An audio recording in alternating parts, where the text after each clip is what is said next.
Good morning guys. आज की इस वीडियो में हम लोग 4 मई 2024 के करंट अफेयर्स को देखने वाले हैं। ठीक है, डिस्क्रिप्शन बॉक्स चेक कर लेना, उसमें सबका प्लेलिस्ट तुम लोग को मिल जाएगा डेट वाइज डेट। ठीक है, तो आज की इस वीडियो को यहाँ पे स्टार्ट करते हैं। सक्सेस साइंस की इस लेक्चर में आप सभी का स्वागत है। तो सबसे फर्स्ट क्वेश्चन क्या है, विश्व प्रेस स्वतंत्रता दिवस 2024 में कब मनाया जाता है। यहाँ पे ये बोल रहा है विश्व प्रेस स्वतंत्रता दिवस, ठीक है, कब मनाया जाता है। तो विश्व प्रेस स्वतंत्रता दिवस हर साल 3 मई 2024, इस बार 2024 में मनाया गया, लेकिन हर वर्ष जो मनाया जाता है उसका डेट है 3 मई। ठीक है, क्या है, 3 मई 2024 इस बार मनाया गया था। तो ऑप्शन ए इसका करेक्ट हो जाएगा। इसमें कुछ इंपॉर्टेंट्स की है, उसको देखो। तो सबसे पहला है तुम्हारा, हर साल 3 मई को विश्व प्रेस स्वतंत्रता दिवस मनाया जाता है। ठीक है, अगला है, यह निष्पक्ष पत्रकारिता के मूल्यों को बनाए रखने में मीडिया कर्मियों के योगदान को मान्यता देने के लिए मनाया जाता है। अगला है, इस दिन का उद्देश्य प्रेस की स्वतंत्रता के महत्व के बारे में जागरूकता पैदा करना है, जो मानव अधिकारों की सार्वभौम घोषणा 1948 के अनुच्छेद 19 के तहत अभिव्यक्ति की स्वतंत्रता के अधिकार का हिस्सा है। ठीक है, विश्व प्रेस स्वतंत्रता दिवस के बारे में ये बात कर रहा है। कब मनाया जाता है हर साल ये, तो ये 3 मई को मनाया जाता है।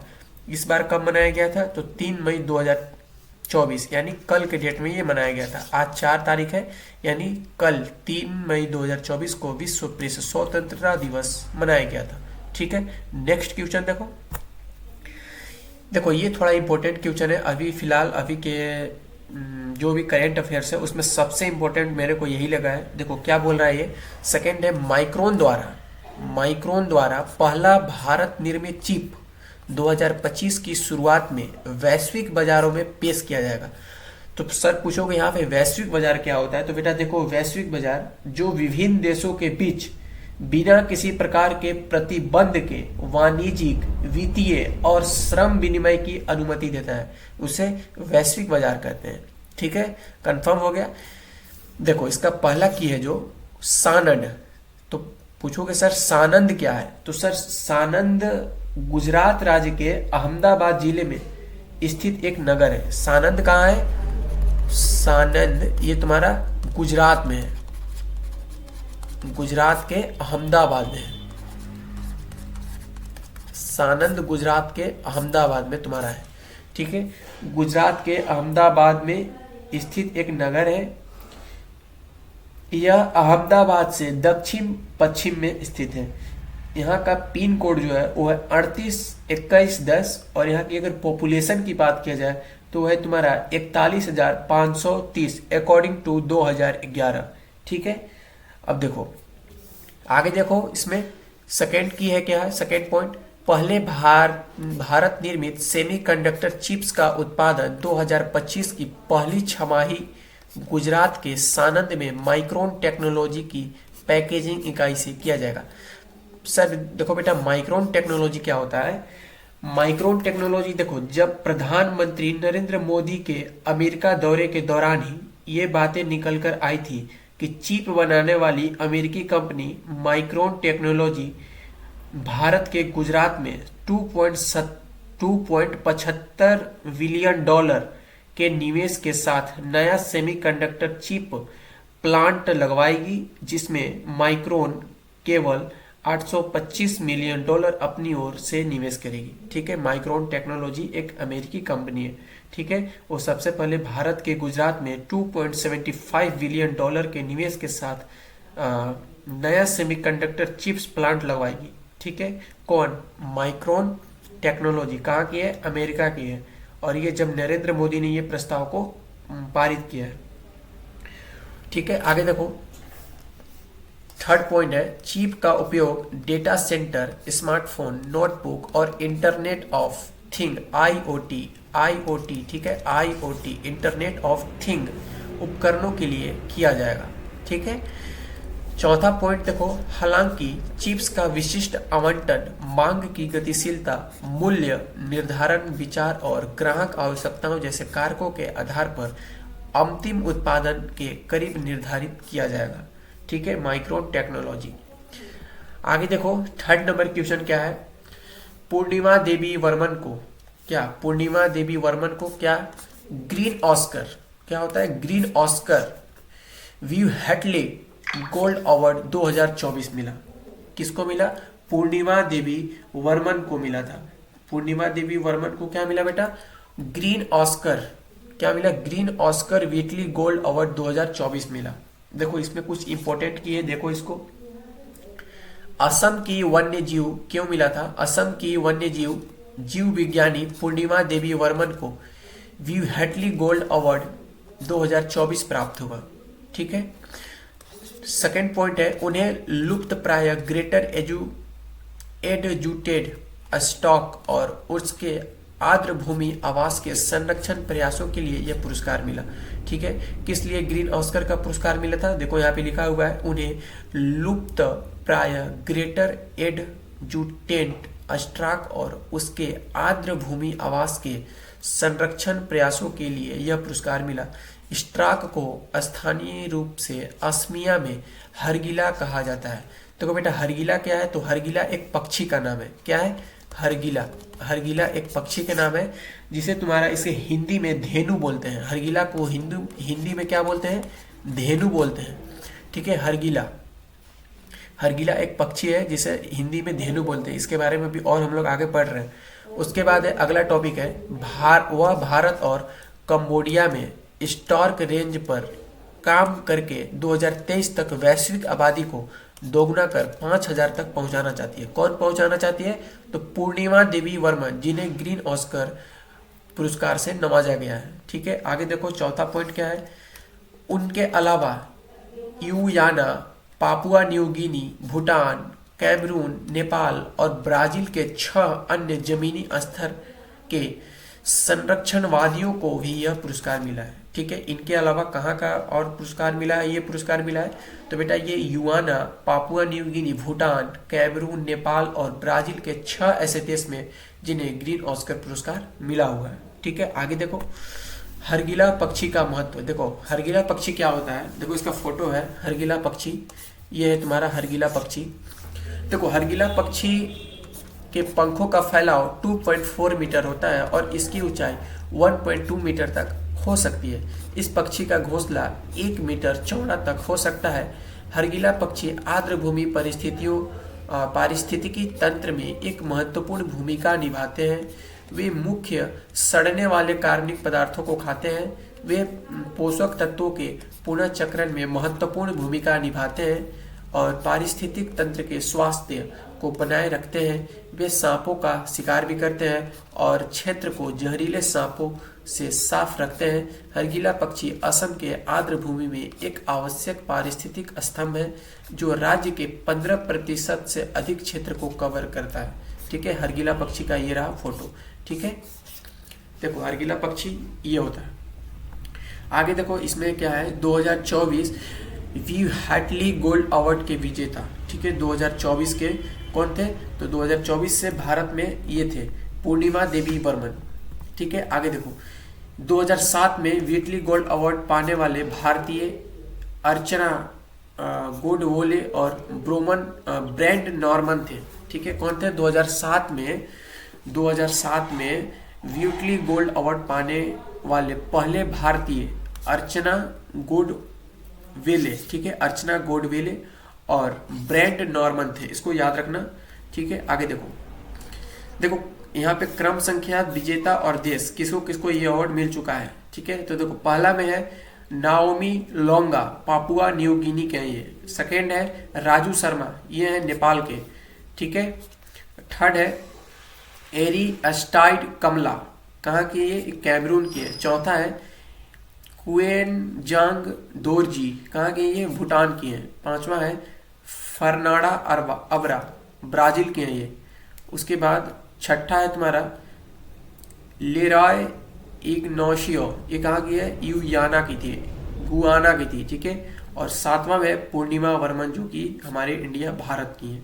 ठीक है। इसका हम क्रम वाइज करके 1 to 7 का यहाँ पे तुम लोग को कौन किसको किसको विजेता और किस देश के वो थे उनका यहाँ पे क्रम सजा दिया, इसको याद कर लेना। ठीक है। यहाँ से पूर्णिमा देवी वर्मन टोटल इंपोर्टेंट है। ठीक है। आगे देखो अगला क्वेश्चन है, भारत और नाइजीरिया ठीक है, ऊर्जा और स्थानीय मुद्रा निपटान में सहयोग बढ़ाने पर सहमत हुए।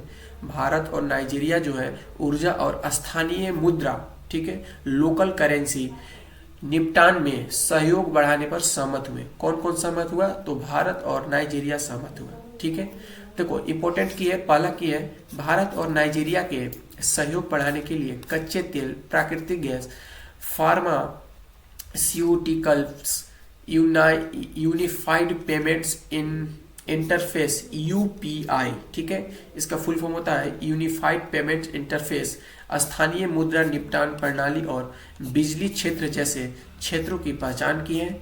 ठीक है, सेकेंड पॉइंट है वे स्थानीय मुद्रा निपटान प्रणाली समझौते के शीघ्र समापन पर भी सहमत हुए। थर्ड पॉइंट है भारत के 7 सदस्यीय प्रतिनिधिमंडल ने हाल ही में नाइजीरिया यात्रा के दौरान सहयोग से संबंधित मुद्दों पर चर्चा की। उसके बाद है चौथा पॉइंट है इस चर्चा में भारतीय प्रतिनिधिमंडल का नेतृत्व वाणिज्य विभाग के अतिरिक्त सचिव अमरदीप सिंह भाटिया, ये रहे अमरदीप सिंह भाटिया जी, ठीक है, अमरदीप सिंह भाटिया ने किया। ठीक है, देखो ये अमरदीप सिंह भाटिया का फोटो है। उसके बाद है अगला पॉइंट है नाइजीरिया अफ्रीका क्षेत्र में भारत का दूसरा सबसे बड़ा व्यापारिक भागीदार है। ठीक है, नाइजीरिया।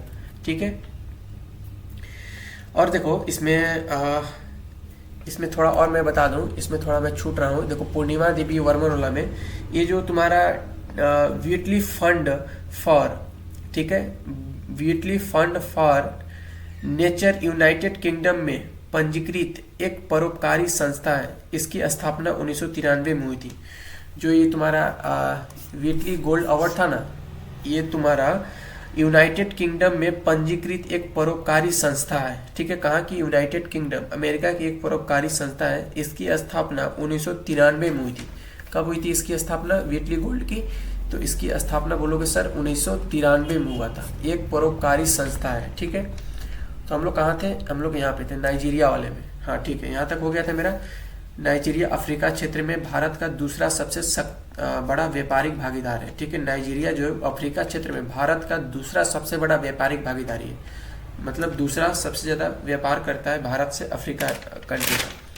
उसके बाद देखो नाइजीरिया से कुछ इंपॉर्टेंट ले लो तुम लोग। देखो नाइजीरिया की जो राजधानी है, वो नाइजीरिया के जो राजधानी है वो है अबूजा। ठीक है, कैपिटल इसका अबूजा है। और नाइजीरिया का भी जो फिलहाल राष्ट्रपति है वो है बोला अहमद टिनुबू, बोला अहमद टिनुबू है। ठीक है, और नाइजीरिया की जो करेंसी है वो है नाइजेरियन करेंसी। क्या है? नाइजेरियन है। पॉपुलेशन की बात किया जाए अगर, तो यहाँ पे पॉपुलेशन है 21.85 करोड़, 28.85 करोड़ से अकॉर्डिंग टू 2022। ठीक है, वो अगर यहाँ पे ऑफिशियल लैंग्वेज की बात किया जाए, ऑफिशियल लैंग्वेज वैसे यहाँ पे है हौसा और इंग्लिश भी है, हौसा एंड इंग्लिश भी है। और डायलिंग कोड, अगर फ़ोन कोड की बात किया जाए तो यहाँ पे +334 है नाइजीरिया का। ठीक है, चलो यहाँ पे इसका पांचवा देख लेते हैं। पांचवा की क्या था? भारतीय प्रतिनिधिमंडल में भारतीय reserve bank RBI, Exim bank of India और national payments corporation of India NPCI के अधिकारी शामिल थे। पांचवा पॉइंट है भारत और नाइजीरिया का द्विपक्षीय व्यापार 2024-2023 में $11.8 बिलियन से घटकर 2023-24 में $7.89 बिलियन हो गया। लगभग 135 भारतीय कंपनी 27 अरब डॉलर के निवेश के साथ नाइजीरिया में सक्रिय रूप से काम कर रही है। ठीक है, आगे देखो पांचवा नंबर क्या है? तो पांचवा क्वेश्चन है पहले गल्फ यूथ गेम्स। ठीक है, गल्फ यूथ गेम्स, ध्यान रखना, गल्फ यूथ गेम्स 2024 में पदक तालिका में सबसे पहले स्थान पर कौन है? तो इसका ऑप्शन बी हो जाएगा, UAE, यूनाइटेड अरब अमीरेट्स। ठीक है, तो देखो इसमें अगर और इसका की बात किया जाए तो देखो इसमें गल्फ यूथ गेम्स 2024, ठीक है। ये पहला संस्करण है, ठीक है। ये जो है ये पहला संस्करण है और इसको होस्ट कौन किया था? तो इसको होस्ट किया था यूएई ने, ठीक है। इसको होस्ट किया था यूएई ने और 16 अप्रैल से 2 मई 2024 तक हुआ था। ये कब से कब तक हुआ था? तो ये 16 अप्रैल से 2 मई 2024 तक हुआ था, ठीक है। अगर मेडल लिस्ट किसका बात किया जाए तो मेडल लिस्ट में देखो, मेडल लिस्ट में कौन मेडल लिस्ट लिया था? तो यूएई जो है वो 296 मेडल जीता है, 296 मेडल जीत चुका है। और सेकंड में है सऊदी अरब। पहला वाला याद रखना है यूएई, सऊदी अरब है, ठीक है। ये पहला संस्करण है, ठीक है। देखो इसका जो स्लोगन था वो क्या था? Our Gulf is one youth are promising. इसका जो स्लोगन था our Gulf is one, our youth are promising. और ये UAE, Kuwait, Oman, Bahrain, Saudi Arabia, Qatar, इस देश के लोगों ने इसमें भाग लिया था, ठीक है। चलो आगे देखो, 7 नंबर क्वेश्चन क्या है? हाल ही में 176वीं जयंती पर राजा रवि वर्मा की प्रतिष्ठा पेंटिंग इंदुलेखा के वास्तविक प्रतीक का अनावरण कहाँ हुआ? इंदुलेखा। तो इसका ऑप्शन सी हो जाएगा, केरला में हुआ था, ठीक है। देखो इसमें कुछ इंपॉर्टेंट की है। राजा रवि वर्मा एक प्रसिद्ध भारतीय चित्रकार और कलाकार थे। देखो राजा रवि वर्मा एक प्रसिद्ध भारतीय चित्रकार और कलाकार थे, ये पुराने जमाने की बात है। देखो राजा रवि वर्मा का ये तुम्हारा फोटो है। सेकंड है वह अपने अद्भुत पेंटिंग के लिए जाने जाते थे। थर्ड नंबर, अभी 29 अप्रैल को उनकी 176 जयंती के अवसर पर उनकी प्रतिष्ठित पेंटिंग इंदुलेखा को पहली वास्तविक प्रति का अनावरण किया गया, ठीक। कहाँ किया गया ये अनावरण? तो केरल में त्रावणकोर के किलीमनूर पैलेस में किया गया था। ये अनावरण कहाँ किया गया था? केरल के त्रावणकोर के किलीमनूर पैलेस में किया गया था। 5वां पॉइंट, राजा रवि वर्मा को आधुनिक भारतीय कला का जनक माना जाता है। उनके सम्मान में बुध ग्रह पर एक क्रेटर का नाम उनके नाम पर रखा गया था। देखो पेंटिंग से संबंधित कुछ महत्वपूर्ण बातें इसमें, ठीक है। देखो किस राज्य की गोंड पेंटिंग को जीआई टैग मिला? तो इसका हो जाएगा एमपी। सेकेंड है कहाँ की पांडुलिपि पेंटिंग को जीआई टैग मिला? तो आसम, इसका हो जाएगा असम। थर्ड है किस राज्य की सोहराई कोहबर पेंटिंग को जीआई टैग मिला? तो इसका झारखंड हो जाएगा, ये झारखंड को मिला था, झारखंड। चौथा है किस राज्य की बसोहली पेंटिंग को जीआई टैग मिला? जम्मू कश्मीर, ठीक है, जम्मू कश्मीर को मिला था ये। और 5वां है विश्व कला दिवस कब मनाया गया था? तो बेटा 15 अप्रैल को मनाया गया था, 15 अप्रैल को ये मनाया गया था। और तुम लोग को एक बता दूं, मधुबनी पेंटिंग कहाँ की है? ठीक है, तो ये बिहार की है। ये क्वेश्चन पूछा हुआ है, ठीक है। मधुबनी पेंटिंग कहाँ की है? तो ये तुम्हारा बिहार का है। ये प्रश्न आ चुका है एग्जाम में, बिहार में, ठीक है। तो देखो आज की इस वीडियो में हमने टॉप 8 क्वेश्चन को यहाँ पे किया था, जो करंट अफेयर्स में आज का इस वीडियो समाप्त होता है। कल की लेक्चर में और भी जो 5 मई का करंट अफेयर्स होगा उसको ला दूंगा। तो अगर वीडियो थोड़ा सा भी इंटरेस्टिंग लगा हो तो चैनल को सब्सक्राइब करना, सपोर्ट करना। मिलते हैं कल की ब्लॉग में, तब तक के लिए धन्यवाद।